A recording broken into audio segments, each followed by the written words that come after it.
Mais uma vez, vamos começar o nosso estudo das obras de André Luiz e Chico Xavier. Estamos lendo Obreiros da Vida Eterna e hoje teremos o capítulo 7, Leitura Mental.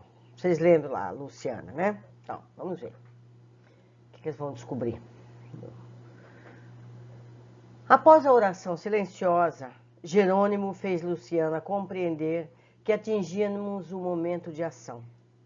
A enfermeira, clarividente, evidenciando o carinho fraterno, aproximou-se do infeliz e, depois de fitar-lhe a fronte demoradamente, começou. Padre Domênico, vossa mente revela o passado distante, e esse pretérito fala muito alto diante de Deus e dos irmãos em humanidade.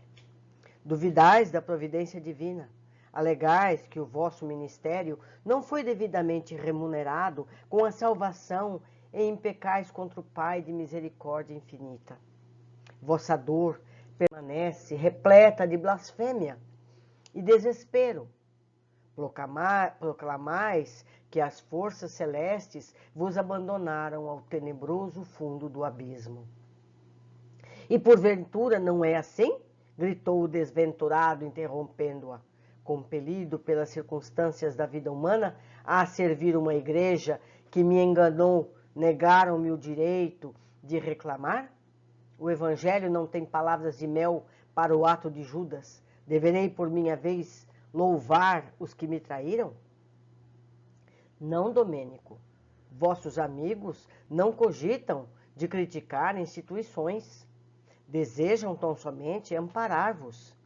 Não concordais no vosso desvio da conduta cristã? Teríeis de fato agido como sacerdote fiel aos sagrados princípios esposados? Esperaríeis um paraíso de vantagens imediatas para cá dos túmulos, tão só pelas insígnias exteriores que vos diferenciaram dos outros homens? Não ponderastes a extensão das responsabilidades desassumidas? Oh, que perguntas! Exclamou o interpelado com indispensável azedume. A organização religiosa que servi prometeu-me honras definitivas. Não era eu diretor de grande coletividade social? Não ministrava o Santíssimo Sacramento? Não fui reconsiderado no céu? Apesar de tais protestos, o padre Domênico já acusava sinais de transformação íntima. Fizera-se-lhe a voz mais triste, denunciando capitulação próxima.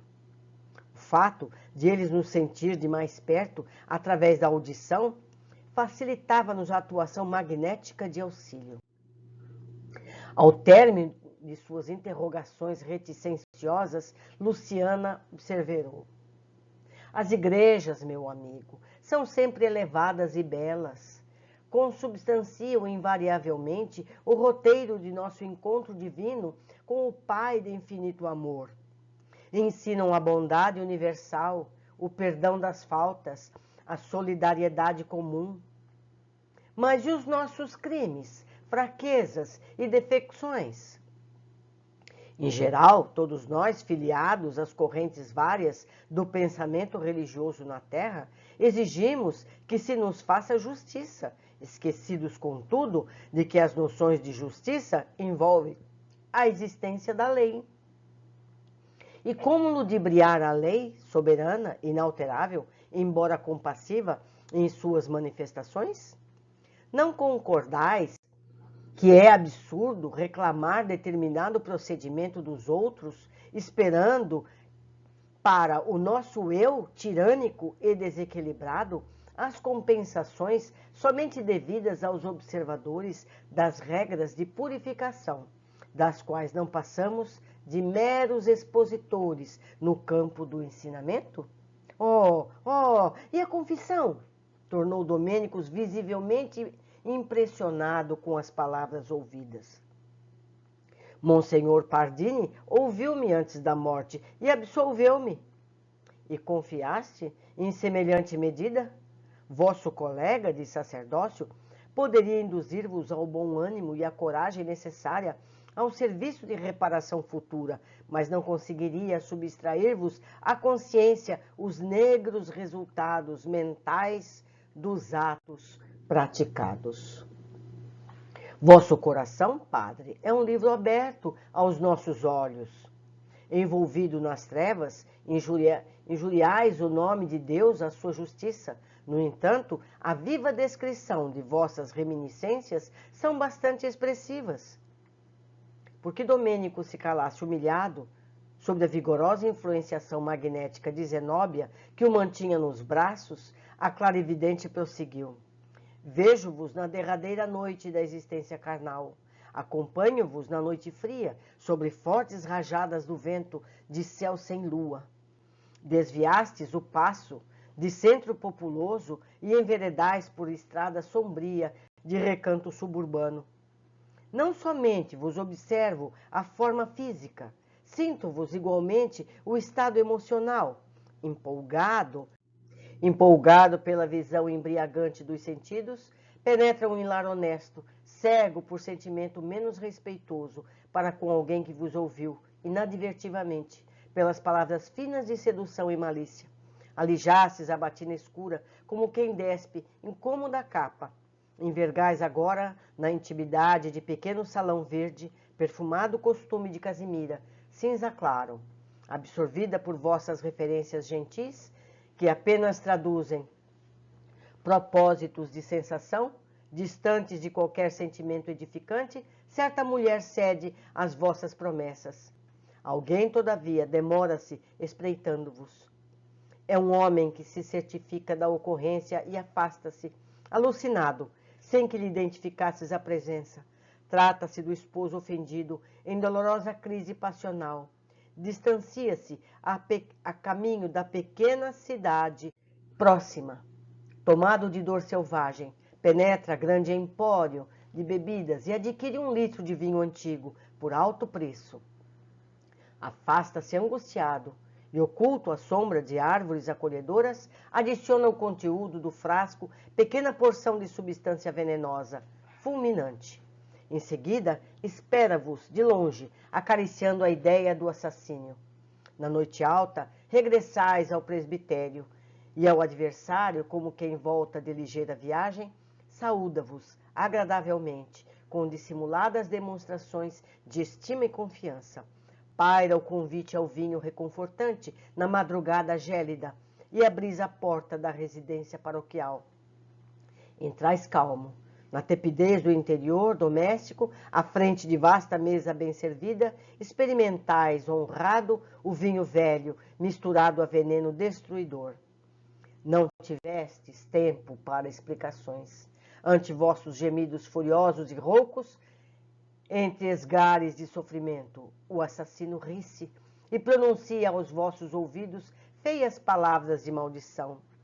Quando a respiração se fez mais opressa, o homicida pediu socorro às dependências da casa. Depois de inutilizar a prova do crime ante vossos olhos assombrados, precipitam-se em vão os servidores. Velho eclesiástico aproxima-se no intuito de ouvir-vos. Deve ser o Monsenhor Pardini, de vossas referências. Compreendo-vos a dificuldade para manter qualquer conversação. Interroga o criminoso, que se declara vosso amigo íntimo, e esclarece, fingidamente, que regressava da vossa companhia do próprio lar, onde havias entretido confortadora e longa palestra junto a ele e à esposa, demorando-se aí por insistência dos dois. O criminoso, revelando piedade irônica, assegura que vos acompanhará à casa paroquial em vista da noite alta, em que demandara ao interior de vosso convite, para reconfortar-se, e que, em plena palestra amistosa, caíste fulminado por síncope singular. Debalde intentais esclarecimento. Vossa destra levanta-se e o indicador aponta o criminoso. Monsenhor Pardini aproxima-se. O homicida toma-vos a mão, quase inerte, e exclama: é preciso salvar o padre Domênico. Minha esposa e eu não nos conformaríamos com semelhante perda. O eclesiástico que vos assiste permanece sobre forte emoção. Supõe ser o vingador, o companheiro desvelado da vítima, e inicia o serviço dos moribundos. Endereçai supremo horário, impassível, desespero ao adversário e compreendeis o próximo fim ao corpo. Esfriam-se-vos os membros, viscoso suar vos corre, abundante do rosto, e num esforço tremendo pronunciais de maneira quase ininteligível uma frase: eu, pecador, me confesso. O religioso que vos acompanha, porém, fecha-vos os lábios no intuito de poupar-vos e assevera: Domênico, descansa em paz. Ao sacerdote reto não se faz necessária a confissão no alento derradeiro. Ainda hoje ministrasse a sagrada partícula. Pede a Deus por nós no céu. Em seguida, conceda-vos plena absolvição de todos os pecados da existência humana, tratando-vos a personalidade espiritual, cheio de santa confiança. A palavra do colega, porém, perturba-vos a consciência. No fundo, sabeis que a morte vos surpreende em doloroso abismo. Em vão tentais receber a paz que Monsenhor Pardini vos deseja. Debalde procurais desviar o olhar do envenenador que vos segue mordaz. Vossas mãos tombam inertes. O religioso amigo segura o crucifixo que não sentis. Vossos olhos param na contemplação da última cena. Abre-se a porta da alcova espaçosa, alguns servos ajoelham-se em pranto. Não distante, um sino toca fúnebre aviso. Amanhece.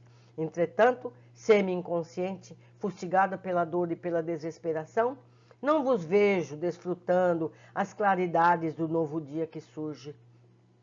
Cá fora, há círios acesos e atitudes respeitosas dos paroquianos que se multiplicam. Visitando-vos os despojos, após o laudo médico de bondoso facultativo que intimamente vos crê suicida, fornecendo, porém, explicações de causa-mortes como sendo fulminante ataque de angina, a fim de evitar escândalos e perturbações no círculo sempre venerável da religião. Há pessoas que choram sinceramente e ouço comentários elogiosos ao vosso pastorejo sacerdotal. Dentro de vós, todavia, prevalece imensa noite. Gritais como cego ao abandono, no primeiro instante de cegueira inesperada. Porém, ninguém vos ouve. Relacionais o crime de que fosse vítima, rogais providências contra o matador, mas os ouvidos humanos, agora, permanecem noutras dimensões. Buscai o recurso de fugir, mas invencíveis grilhões vos ligam ao cadáver. Ao crepúsculo, processa-se o enterramento. Abre-se o templo suntuosamente ornamentado com flores roxas. Cânticos tristes evolam-se em coro e toda a nave cheira a incenso, como grande pompa em toda a minudência das Ezequias. Vosso corpo desce ao último abrigo. Entretanto, permaneceis ligado às vísceras decompostas.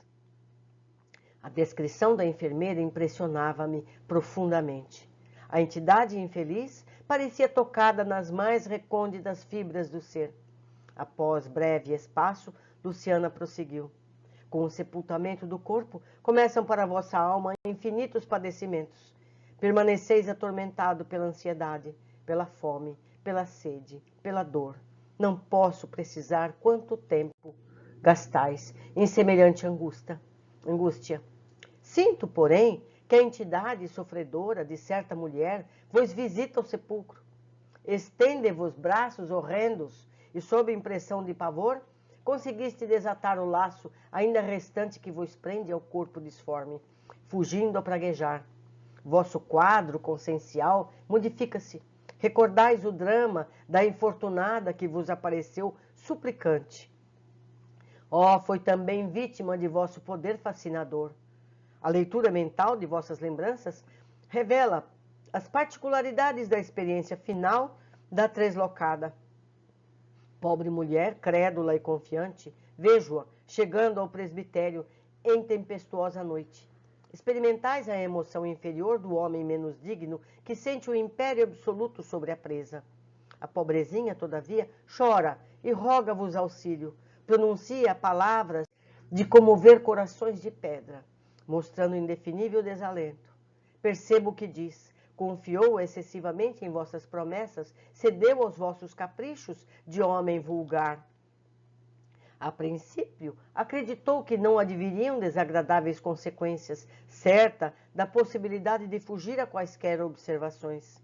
Sabeis engodar-lhe a inexperiência em assuntos afetivos e proclamáveis a inocência de semelhantes relações. Contudo, agora anunciava-se-lhe um filhinho, preocupando-lhe o coração. Quem a socorreria? Quem lhe restauraria a paz familiar? Não seria melhor a legalização dos laços existentes?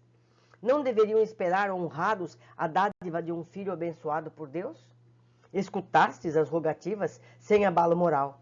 Com a frieza dos homens de fraseologia brilhante, invocastes o dever sacerdotal como justificativa da impossibilidade, comentastes as convenções humanas e, por fim, propusestes a conciliação do problema com um casamento apressado e indigno entre a vítima e o último de vossos servos. A jovem soluça convulsivamente, afirmando justa repulsa. Continuais na argumentação prudente e preciosa, mas com evidentes sinais de loucura, a infeliz abandonar-vos, precipitada, ganhando a via pública, sob a chuva torrencial. Acompanho-a, regressa ao lar paterno, fundamente desequilibrada pelo vosso golpe impiedoso. Ah, que horror! Vale-se da desventurada noite solitária e barulhenta e ingere grande dose de formicida, tentando o ato final da tragédia interior. Ninguém lhe escuta os rugidos de sofrimento selvagem, porque os trovões ribombam o céu. Ao amanhecer, todavia, um pai aflito corre ao vosso retiro repousante e coloca-vos ao corrente do fato. Morreram-lhe a filha misteriosamente. Como aclarar a situação? Não procedia com acerto, buscando o conselho sacerdotal? Recebeis a notícia disfarçando dificilmente a emoção, repetindo textos evangélicos para consolar um amigo confiante. Preocupado, ponde-vos a caminho da residência enlutada. No entanto, sinto-vos perfeitamente o estado mental. Não vos aflige a perda de alguém que vos poderia estorvar a tranquilidade. Preocupa-vos a descoberta de algum recurso aparentemente digno que vos conserve o cavaleiro da situação imprevista. Pronunciando palavras confortadoras, montastes guarda ao cadáver e chamastes médico amigo. Ele que chega, eu mesmo que vos aminou no último dia, acreditando-vos suicida. Depois de longa conversação confidencial convosco, o clínico assevera que houve morte natural, com a ruptura de vasos do coração. Recuperam o bem-estar, que transparece de novo em vossa expressão fisionômica. Vossas referências de consolação tornam-se mais vivas e inteligentes, e seguis os funerais, calmo e contrito, embora os olhos esgazeados e terríveis da suicida vos contemple o féretro, enquanto outros vultos negros do plano invisível, vos homens comuns, vos acompanham o préstito. São almas vingadoras que vos seguem tenazes. Interrompeu Luciana, visivelmente comovida, e dando-nos a entender que a paisagem mental de Domênico se modificara ao influxo de outras lembranças que a narração evocava, transferiu o curso das observações no tempo. Ah, sim, vejo bem, continuou alarmada, destaca-se infeliz entidade que, certamente, vos consagrou funda afeição. Contempla-vos com destempero, com desespero e enternecimento simultâneos. Parece-se extremamente convosco. Agora compreendo. Não foi apenas vosso amigo, foi vosso pai. Reclama insistente e determinada a escritura que não apresentastes. Que vejo? Em torno dele há imagens vivas de recordações angustiosas. Contemplo-lhe a derradeira noite ao vosso lado. Fixa-vos, carinhoso e confiante, a dispneia concede-lhe trégua mais longa e o moribundo entrega-vos grande testamento em que relaciona suas últimas vontades. Fala-vos afetuoso e humilde de seu passado oculto. Não foi simplesmente o genitor feliz de um sacerdote e de filhos outros que lhe honraram o nome, declara. Foi moço arrojado e compromete-se em aventuras diferentes. Possuía alguns filhos à distância do lar e não desejava partir sem legitimá-los devidamente. Além disso, pretendia garantir-lhe futuro próspero. Escutais com indisfarçável interesse. Em seguida, a pedido do genitor, ledes a discriminação de pequenos legados a pupilos dele. O agonizante acompanha-vos atento com o olhar. Tendes agora belas palavras nos lábios, justificando-lhe os erros do passado. Sabeis consolar com primores verbalísticos que lhe provocam admiração. Por fim, prometeis ao coração paterno exato cumprimento de seus derradeiros desígnios, edificando, confessa-vos ele, os deslizes que omitira, declara-vos seu arrependimento in extremis, e diz da sua esperança no céu, onde Jesus lhe receberá os sinceros desejos de reparação. Palavras entrecortadas por suprema aflição, reitera-vos a súplica de amparo constante a certa mulher, cercada de filhinhos, que esperam dele o sustento necessário. Ajudado por vós, abraça-se ao crucifixo que contempla os olhos nevoados. Recitais longa e comovente oração, acariciando-lhe a cabeça grisalha. Mais alguns momentos, esforçando-se por ver-vos pela última vez, o moribundo corre os olhos pelo ato final do corpo. Estais sozinho com o cadáver. Conservais o polegar e o indicador ainda na mão direita sobre os olhos do morto, a fim de imprimir-lhe boa postura fisionômica. Antes, porém, de qualquer comunicado do interior doméstico, sepultais o documento imóvel pesado, com intenções francamente hostis aos retos propósitos do desencarnado. Desde esse instante, parece-me que ele vos seguiu, sempre de perto, reclamando, permanece angustiado na tela mental de vossas lembranças vivas. A clarividente para, de novo, fixando particularidades diversas, quando o infeliz Domênico entremostra insopitável comoção. Oh, agora, prosseguiu Luciana, dando conta da tarefa que lhe fora cometida, é outro perseguidor severo. Salienta-se a minha visão. É o velho eclesiástico que deixou o aparelho físico endereçando-vos intensas vibrações de ódio. Vossas reminiscências esclarecem o fato. Desejáveis a qualquer preço o curato que lhe pertencia. Variados interesses pessoais prendiam-vos ao pensamento a pequena cidade, sob orientação do antigo pároco. Intentais a realização do desejo por métodos suassórios, de convencimento. Em longo diálogo, propõe-lhes a compra da paróquia, em caráter particular. Alegais dispor de bastante influência política para efetuar a transferência sem abalos, remunerando-lhe a adesão incondicional ao projeto. O velhinho, porém, recusa e justifica-se. Permanece junto àquele rebanho desde muitos anos. Além disso, está velho, doente. Servir à igreja com as melhores forças de seus bons tempos de saúde física e espera a possibilidade de morrer ali, respirando o ar amigo do seu pequeno pomar. Reconhece vossa superioridade na questão, considerando-vos as relações prestigiosas no seio do clero e da administração pública, e assegura que, se outras fossem as condições, cederia lugar sem qualquer remuneração ou relutância. Os médicos, entretanto, recomendaram-lhe a residência no litoral, para que a atmosfera marinha lhe facilite o esforço do coração. A rogativa comoveria a qualquer. Ouvistes, concordastes e apresentais despedidas arquitetando novo plano. Dali mesmo, sem qualquer escrúpulo, partis em visita pessoal ao bispo da diocese, e quem expondes com fingida humildade a solicitação que vos preocupa. Enganado, o dignatário da igreja ouve atenciosamente e aceita o que propondes, recomendando, porém, prévia audiência de seus assessores diretos. Não tendes dúvidas ou ponderações de qualquer natureza. Gratificando companheiros altamente colocados, conseguistes que o antigo sacerdote fosse removido compulsoriamente para a longínqua paróquia de Montanha, onde o ancião morreu, sem delongas, odiando-vos de morte. Intoxicado pela cólera e pelos reiterados desejos de vingança, está cego às manifestações da espiritualidade superior, cercando-vos com a ira implacável. Novo intervalo da clarividente. Luciana, porém, recomeça a exposição mais alarmada. Agora surge determinada mulher. Parece-me que desencarnou depois de melindrosa operação nos olhos. Sim, a vossa tela de reminiscência fala bem alto. Foi vítima do vosso poder fascinante de homem dominador. Ei-la ao vosso lado no último encontro, ainda na esfera carnal. Acabaste a refeição lauta da manhã, quando alguém bate à porta paroquial.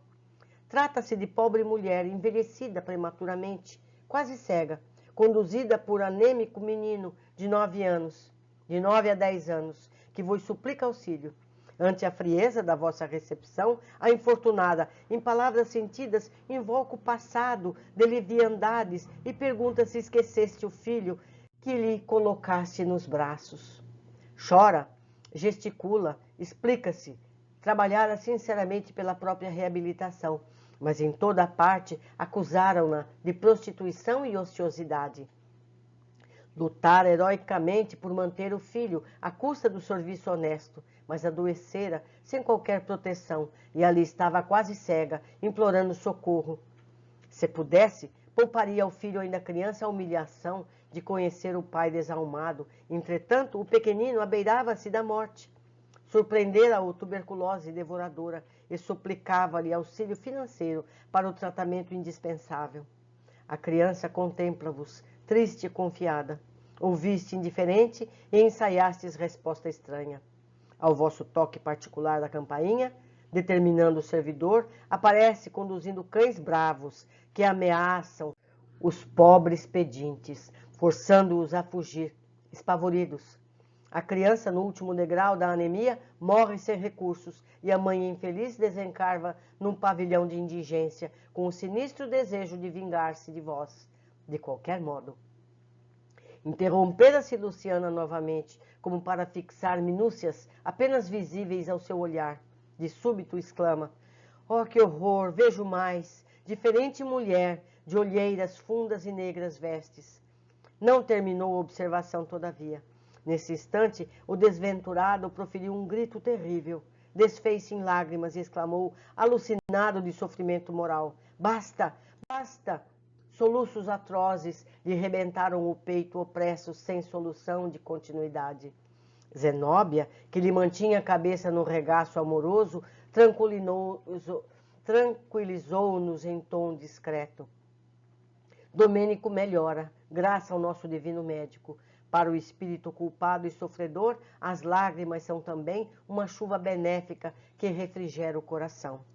Logo após, permaneceu silenciosa, enquanto a seguíamos enternecidos, de mente voltada para a prece.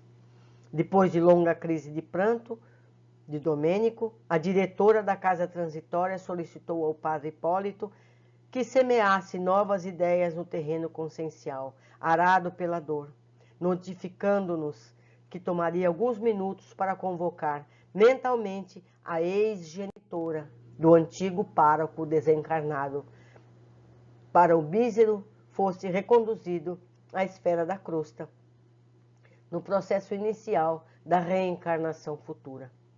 A orientadora entrou em funda meditação, a passo que Hipólito ergueu a voz dirigindo-se ao mendigo de luz. Irmão Domênico, o Senhor misericordioso ouviu-nos a rogativa. Desejas efetivamente a redenção? O interpelado, ao que deduzi, despreocupou-se internamente da pergunta e, mantendo forte impressão relativamente às afirmações que ouvira, indagou a seu turno. Ah, existe então a justiça divina, anotando-nos as faltas? Há cadastros tão minuciosos para os mais secretos feitos do espírito? Trazemos na consciência o arquivo indelével dos nossos erros, comentou Hipólito com inflexão de piedade. Como justos, são portadores das notas íntimas que os glorificam diante do Pai Altíssimo. Cerra para sempre, meu amigo, a porta do ego inferior. Cala a vaidade, o orgulho, a impenitência. Não maldigas, a igreja que nos reunia no círculo carnal é santa em seus fundamentos. Nós é que fomos maus servos, desviando-lhe os princípios básicos para a satisfação de instintos dominadores. Procurávamos o reino transitório do poder temporal através de puras manifestações do culto externo, aliado à política corruptora, olvidando deliberadamente o reino de Deus e sua justiça. Poderemos culpar, porventura, as mães devotadas pelos crimes voluntários dos filhos? A Igreja Universal de Jesus Cristo, que congrega todos os apóstolos, servidores, discípulos e aprendizes, é mãe amorosa e fiel. De novo soluçante, o espírito infortunado revela-se ferido nas fímbrias mais íntimas, provocando-nos comoção e lágrimas. Não condenas, prosseguiu o companheiro, quantos antigos superiores nossos espiam nas regiões tenebrosas, quantos se enganaram, honrando no mundo a si mesmos, esquecendo o Senhor que passou fazendo bem. Muitos dos dignatários orgulhosos que nos dirigiam às atividades, com o cálculo a presidir-lhes as deliberações, baixaram ao sepulcro em solenes exéquias, através de fanfarras e esplendores, para comparecerem aqui em dolorosas necessidades do coração, quais miseráveis mendigos. Muitos guardam dias melhores no fundo de viscosos pântanos do ódio destruidor. Outros imploram socorro, ansiosos de paz e renovação. Por que motivo não nos restauramos também, a fim de movimentarmos o necessário serviço do amor que redime sempre? Levantemo-nos, meu irmão, para sermos úteis aos companheiros de outro tempo, reconduzindo-os ao porto de salvação. Recordemos aquele em cujo nome augusto juramos fidelidade aos céus. Na terra, dói-te a penitência, fere-te a humilhação? E ele, porventura, não percorreu a via dolorosa como vulgar malfeitor? Não aceitou a cruz que o flagelaria até a morte? Sim, concordou o interlocutor tristemente, tudo isso é verdade. Significativo gesto de Zenóbia compeliu o padre Hipólito a suspender as considerações, dando-nos a certeza de que respondia ao chamamento silencioso da orientadora. Alguém compareceu perante a nossa conduzida assembleia. Era uma velhinha simpática que nos conquistou de pronto pela delicadeza e generosidade irradiante. Abraçou a irmã Zenóbia como se o fizesse a uma filha muito amada e cumprimentou-nos cortês e reconhecida. Dispensávamos qualquer apresentação. Tratava-se de Ernestina, a delicada mãe. Ajoelhou-se junto ao filho desventurado e, de mãos postas, rogou a proteção dos céus. Fosse pela renovação profunda daquela hora que lhe modificara o padrão vibratório, fosse pelas forças invisíveis de ordem superior, manipulavam as nossas energias conjuntas em benefício do infeliz. Domênico, que era cego perante os outros, conseguiu enxergar a recém-chegada. Comoventes gritos lançaram-nos no íntimo. Mamãe, mamãe! Aquela criatura que se mostrava tão rígida e indiferente, o eclesiástico que zombava de tantos corações na terra, segundo retrospecção do pretérito de Luciana, levava a efeito igualmente, invocava o nome de mãe, como lhe fora chorosa criança desviada do lar. Abriu ansioso os braços, procurando-lhe o seio amigo, e Zenóbia, com carinho, cuidado, ajudou-o a refugiar-se no colo materno.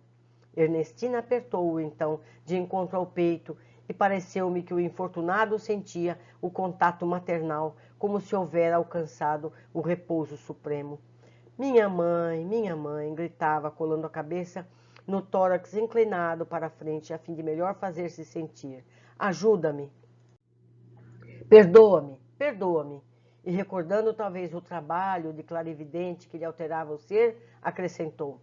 A justiça divina descobriu-me. Sou um réprobo sem perdão, um celerado infernal, hediondo passado está vivo dentro de mim. Oh, mamãe, és capaz de suportar-me quando todos me detestam? Ernestina conchegou-o mais perto do coração e falou comovida. Eu não sei, meu filho, se fosse criminoso. Sei que te amo com toda a minha alma. Sei que sentia profundas saudades da tua presença carinhosa, no desejo enorme de sentir-te de novo junto de mim. Que haveria de mais belo para o meu coração que o doce enternecimento desta hora? Deixa que nasçam em ti pensamentos de júbilo e reconhecimento ao Pai de inesgotável bondade que nos reúne compassivamente. Medita um instante, Domênico, sobre a grandeza divina e certifica-te de que ninguém permanece ao abandono. O pensamento de gratidão a Deus dentro das sombras do sofrimento, e como o raio brilhante de aurora, preludiando a vitória plena do sol sobre as trevas densas da noite, qual de nós não terá sido defrontado pela tormenta da ignorância? Todos tivemos pedras e espinhos de longa estrada de redenção. Muitas vezes caímos. Entretanto, a mão invisível do Senhor arrebatou-nos, misericordiosa, do mergulho na lama ou das furnas do abismo. Tem coragem, levanta-te intimamente para o novo dia. O mísero contemplava enlevado, como se tivesse sobre os olhos a mais formosa visão de sua vida. Sou, porém, um malfeitor, réu de crime sem perdão, falou tristemente. Não, meu filho, alongou-se a palavra materna. Foste enfermo, como nós outros, escutasse a sujeição do mal e cultivasse úlceras dolorosas. Desequilibraste o coração, resvalando no despenhadeiro. Não te esqueças, porém, de que Jesus é o divino médico. Aceita a tua necessidade de medicação e dirige-te a Ele na súplica sincera de quem deseja a cura real para a vida eterna. Nós outros, os que intentamos auxiliar-te, não chegamos ainda à posição dos que tudo podem ou que muito sabem. Somos trabalhadores, interessados em nossa própria iluminação pelo trabalho incessante da execução da vontade do Altíssimo. Desenvolvemos nossas faculdades superiores sem abalos e sem milagres, adquirindo os valores novos, ao preço de nosso próprio esforço na paciente edificação de nosso espírito para Deus. Acreditarias, porventura, que tua mãe estivesse no paraíso, em gozo beatífico, inteiramente esquecida de seus imensos débitos para com todos aqueles que lhe partilharam o afeto e a luta nos serviços salvadores da carne terrestre? Admitirias, acaso, que apenas o carinho materno me garantiria posição definitiva no campo celestial? Não, Domênico. Horizontes diversos abrem-se para nossas almas no universo infinito. Nossas existências são dias abençoados de trabalho, em que, ao sol do dever nobilitante e às chuvas da experiência construtiva, desabrocham e crescem nossas faculdades divinas para a eternidade. É verdade que os erros deliberados turvam-nos a consciência, compelindo-nos a gastar valiosas possibilidades de tempo na luta reparadora. Mas o Senhor jamais nega recursos de retificação aos que lhe rogam socorro, no propósito fiel de reconquistar a harmonia divina. Após a travessia do túmulo, continuaremos trabalhando e edificando, iluminando e redimindo. Não desejarias, portanto, aderir ao nosso serviço de elevação? Não pretenderás fugir ao círculo das sombras, a fim de ganhar os caminhos bem-aventurados da luz? O olhar do infeliz adquiria diferente expressão. A palavra incisiva e branda de Ernestina transformava-lhe a mente pouco a pouco. Reconhecendo o efeito das suas advertências salutares, prosseguiu a devotada benfeitora. Não seja a recordação angustiosa dos tempos idos, obstáculo insuperável à realização de que necessitas presentemente. Todos aqueles a quem feristes não desapareceram para sempre, prosseguem tão vivos quanto nós. E poderás, na condição de servo humilde, buscar os credores de outra época, atendendo em teu próprio benefício a exigência do resgate necessário. O êxito, entretanto, pede um coração ardente, na fé viva, e um cérebro desassombrado, pronto a compreender o bem e a praticá-lo. Sem a esperança arrojada e sem espírito de serviço, dificilmente saudarás o débito pesado que te prende a alma a esferas grosseiras e inferiores. A fim de conquistar semelhantes valores, considera a eternidade e o infinito amor de Deus. Não te encarceres em ponderações de natureza humana, vendo sacrifícios onde apenas palpitam sublimes oportunidades de ventura e redenção. Se a consciência te acusa, roga a Jesus, orvalhe o teu íntimo de santificada esperança. Basta uma gota desse róseo divino para que o deserto da alma floresça e frutifique em bênçãos de paz e felicidade para sempre. Não desanimes, Domênico, Deus permite que a alvorada siga a noite escura. Por que não confiarmos de maneira absoluta no supremo poder? Somos nada, meu filhinho, mas o Pai misericordioso tudo pode. A presença reconhecida de sua mãe completara-lhe a modificação benéfica. O sofredor, como um náufrago desesperado, atingindo o porto amigo e reconfortante, esquecera as palavras odientas e blasfêmias de minutos antes, e aconchegando-se no coração materno, rogava: minha mãe, o infortúnio colheu-me o espírito desventurado. Não me abandones, não me abandones. Nunca, disse a nobre matrona desencarnada, sufocando as próprias lágrimas. Peço-te, porém, meu filho, que jamais abandones a Jesus, nosso mestre e Senhor. Sim, retrucou Domênico em pranto forte. Jesus, nosso mestre e nosso Senhor. Fizeram-se longos instantes de silêncio entre nós. De olhos lacrimosos, perdidos agora no espaço, a evocar talvez paisagens de muito longe, o ex-sacerdote comentou: oh, mamãe, que saudade de minhas preces de criança. Nesse tempo que vai tão longe, ensinava-me a ver o Criador do universo em todas as dádivas da natureza. Meu coração banhava-se feliz na fonte cristalina da confiança e o amor da simplicidade habitava a minha alma venturosa. Depois, no torvelinho do mundo, perverti-me no contato dos homens ambiciosos e maus. Ao invés da piedade, cultivei a indiferença. Em lugar do amor fraterno, legítimo e ativo, coloquei o ódio inexorável aos semelhantes, ocultei o coração, exibi a máscara. Fugi às verdades de Deus e fantasiei de humanas ilusões. Por que fraquezas singulares pode o homem empelhar semelhante permuta? Por que menosprezar tesouros da vida eterna e mergulhar-se em tão sinistros enganos? Oh, tu te conservaste a doce confiança do primeiro dia, que nunca sorresse o veneno absinto que me embedou na terra.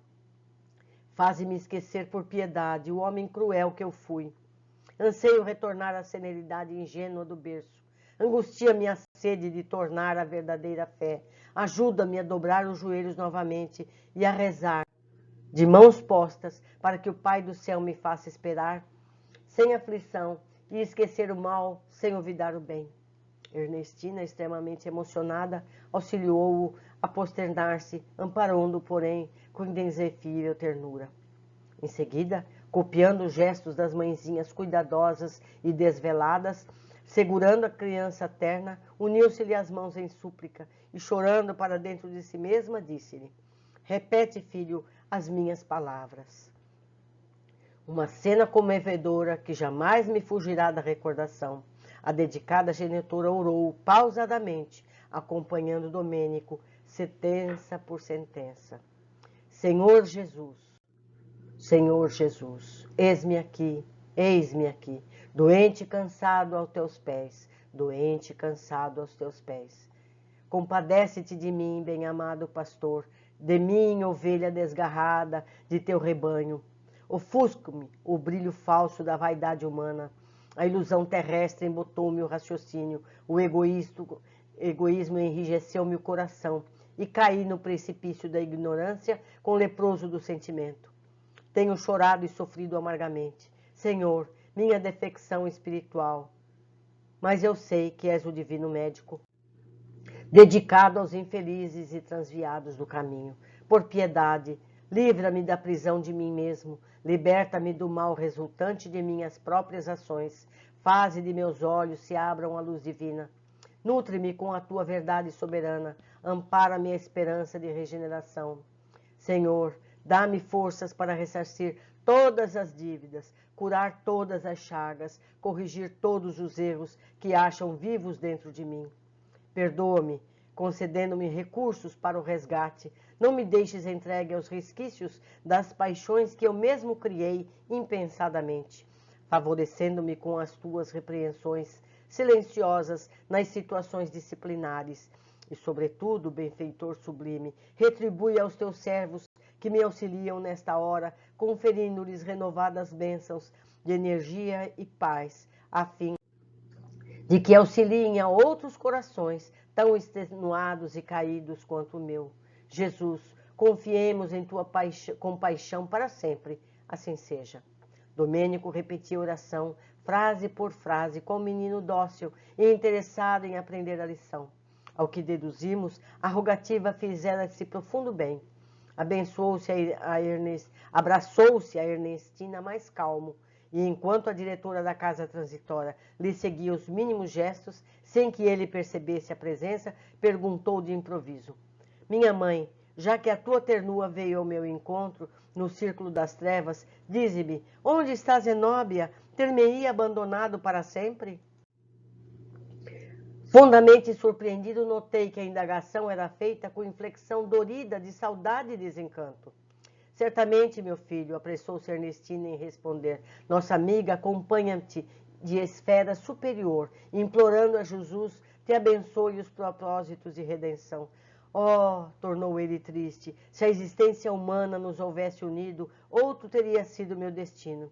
Ela, porém, desposou outro homem, quando era maior a minha confiança no futuro, compelindo-me ao celibato sacerdotal, que se fez seguir de tão deplorável consciência para mim. Se houvéssemos organizado o ninho doméstico, não me faltaria confiança em Deus. Teria sido, talvez, Pai generoso dos meus filhos, ser-me-iam sagrada coroa de responsabilidade e alegria. Zenóbia, minha mãe, era a lente milagrosa, através da qual eu sabia ver o mundo noutro prisma. Em companhia dela, teria adquirido o dom de ver as oportunidades divinas que me cercaram o coração. Todavia, quando a sorte me arrebatou, esvaiu-se-me todo o sonho de construção equilibrada na terra. Dominado pela dor de perdê-la, acreditei que a religião me oferecia refúgio inexpugnável contra as tentações. Que terrível engano! Sitiado no mundo de convenções que me constrangia o espírito e danseado da sublime influência da única mulher que, a meu ver, me poderia salvar. Despenhei-me de abismo em abismo, convertendo-me em demônio insaciado a destruir e a perverter. Teria ela compreendido algum dia como fui infeliz? Apiedar-se-ia da minha dor cheia de miséria e ruínas? Ernestina afagou-lhe a cabeça maternalmente e exclamou: cala-te, meu filho, não presumas o único sacrificado. Se houvesses aceitado a vontade divina, o presente ser-vos-ia menos doloroso.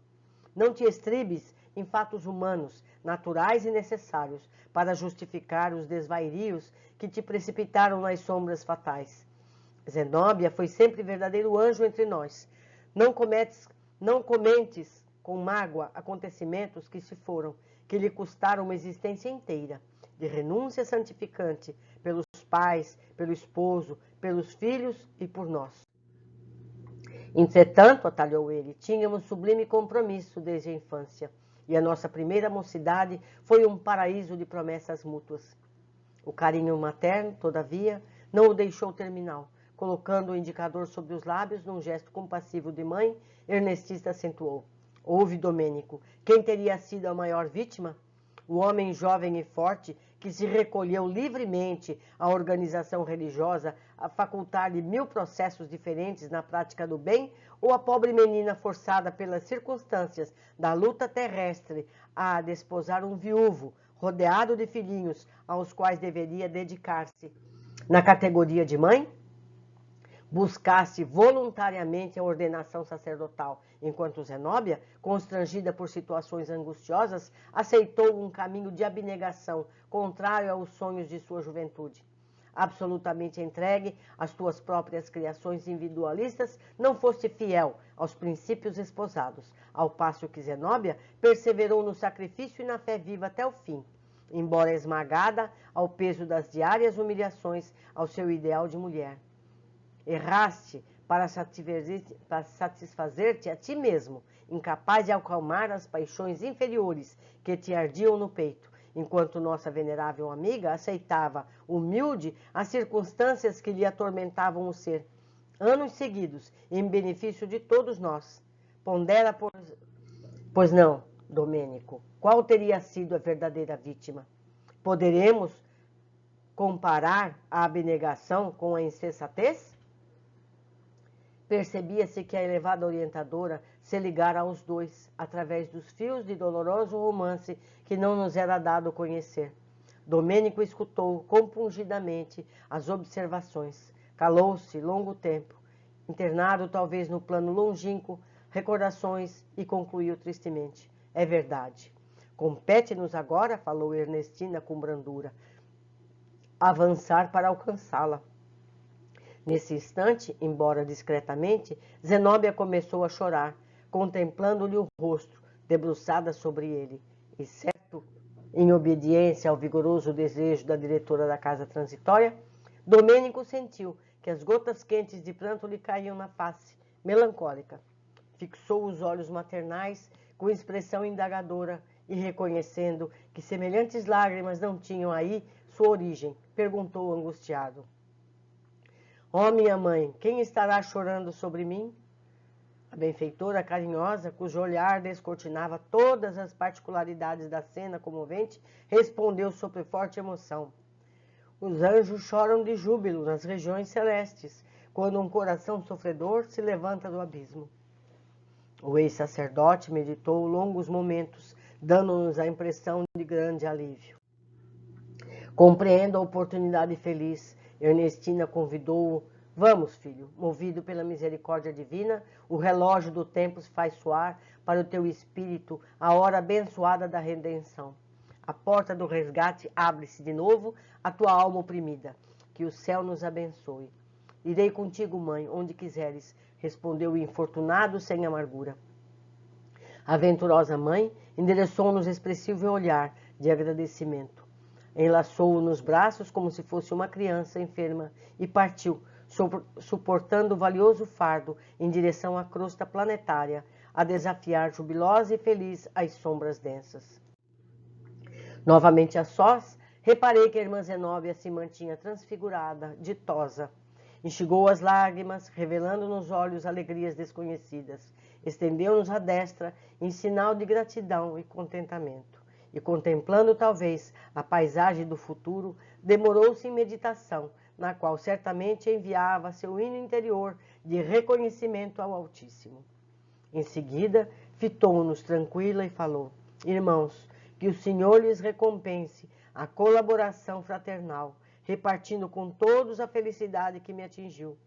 Graças a ele e aos dedicados amigos, acabo de vencer uma grande batalha na guerra do amor contra o ódio, da luz contra as trevas, do bem contra o mal, em que me encontro empenhada desde muitos anos.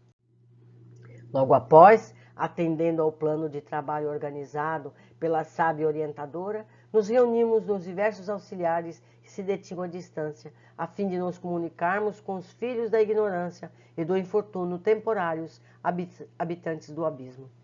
Amigos, foi profundo, não é verdade? Emocionante. Foi difícil acabar de ler, viu? Não foi fácil, não. Vamos ver agora o que a gente pode destacar. Grande parte do capítulo temos a revelação sobre o passado de Domênico, que o levou à condição lamentável, mas Ernestina o consola com as possibilidades de futuro. Poderás, na condição de servo humilde, buscar os credores de outra época, atendendo em teu próprio benefício a exigência do resgate necessário. Sem esperança arrojada e sem espírito de serviço, dificilmente saudarás o débito pesado que te prende a alma a esferas grosseiras e inferiores. O perdão todos temos, mas temos que restaurar o equilíbrio ofensor e ofendido. Devemos ser honestos em nossas propostas de resgatar os erros e fazê-lo com entendimento de dever e fraternidade. Abrindo um parênteses aqui, a gente entende, baseado na história de Domênico, vários casos de obsessão.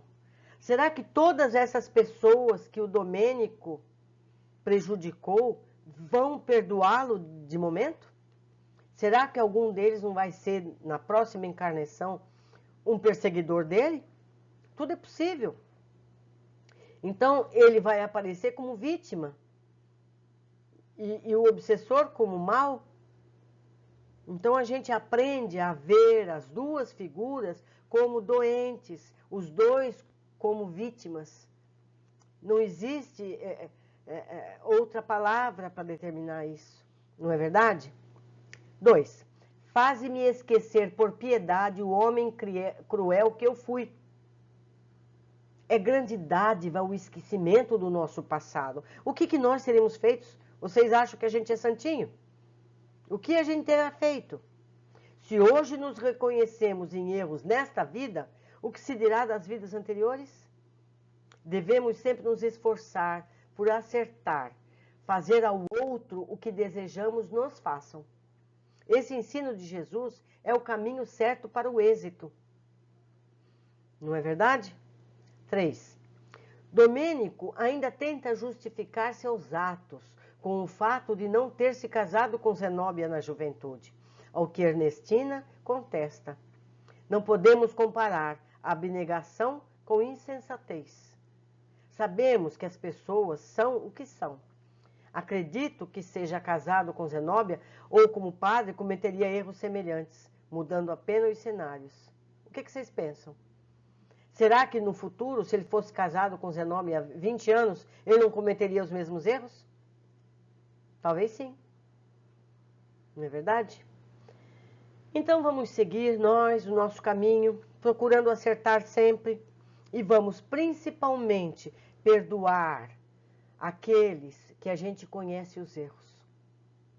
Quantas pessoas nós não sabemos, não temos notícias de erros muito parecidos com o de Domênico.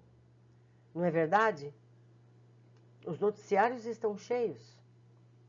Então nós precisamos ter piedade, porque os erros fazem parte de todas as nossas vidas.